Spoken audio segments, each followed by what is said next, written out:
Bonjour à toutes et à tous, bienvenue sur les gardiens du quotidien. Aujourd'hui, 4 faits marquants qui rappellent combien notre sécurité était mise à l'épreuve chaque jour. Terrorisme déjoué à Paris, refus d'obtempérer dramatique à Strasbourg, braquage à Marseille et petit tour en Allemagne où l'insécurité est aussi présente avec pour exemple un mannequin américain poignardé en voulant défendre 2 femmes. Voici votre journal. C'est une affaire glaçante. 2 adolescents de seulement 15 et 17 ans, fascinés par l'idéologie djihadiste, ont été arrêtés en région parisienne. Les enquêteurs ont découvert qu'ils projetaient d'attaquer la Tour Eiffel ainsi que plusieurs synagogues, des cibles symboliques dans un contexte de tension internationale. Selon les informations du Figaro, ces mineurs échangeaient sur une messagerie chiffrée et partageaient de la propagande de l'État islamique. Leur radicalisation semblait avancer. Ils visionnaient régulièrement des contenus ultra-violents et envisageaient même un départ à l'étranger pour rejoindre le djihad. Pire encore, ils avaient commencé à rechercher des armes sur le dark web. Mis en examen pour association de malfaiteurs terroristes, ils sont désormais sous la main de la justice antiterroriste. Mais cette affaire illustre à quel point la radicalisation touche de plus en plus tôt et directement sur notre territoire.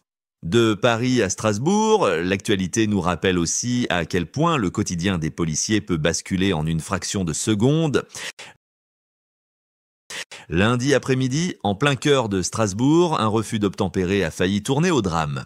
Un automobiliste de 40 ans, au volant d'une Fiat 500, circulait en sens interdit près du commissariat central.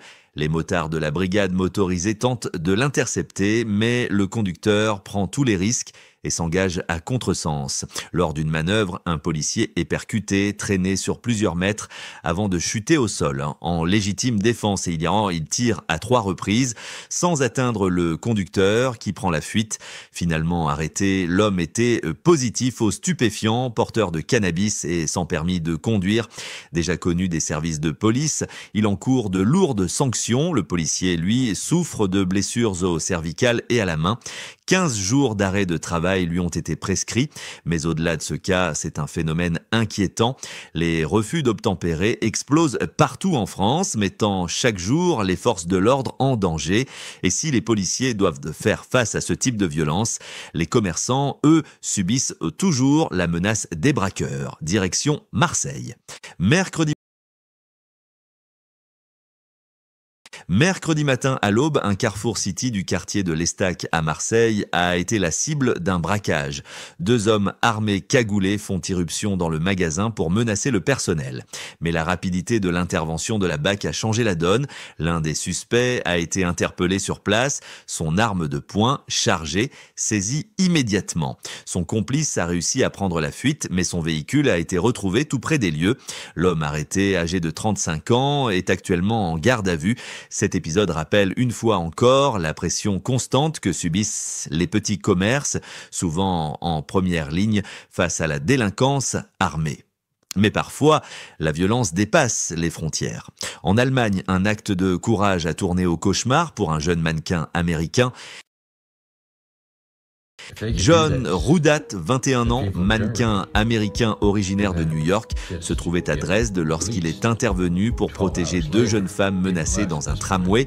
Face aux agresseurs, il s'interpose, mais l'un d'eux sort un couteau et le frappe violemment au visage, le blessant grièvement. Son nez et sa lèvre ont été profondément sectionnés, une entaille a même frôlé son œil.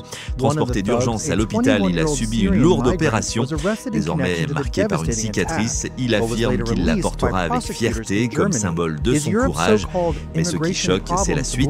Son agresseur, un Syrien de 21 ans, déjà connu pour des affaires de drogue, a été libéré seulement 12 heures après son interpellation, faute de preuves suffisantes.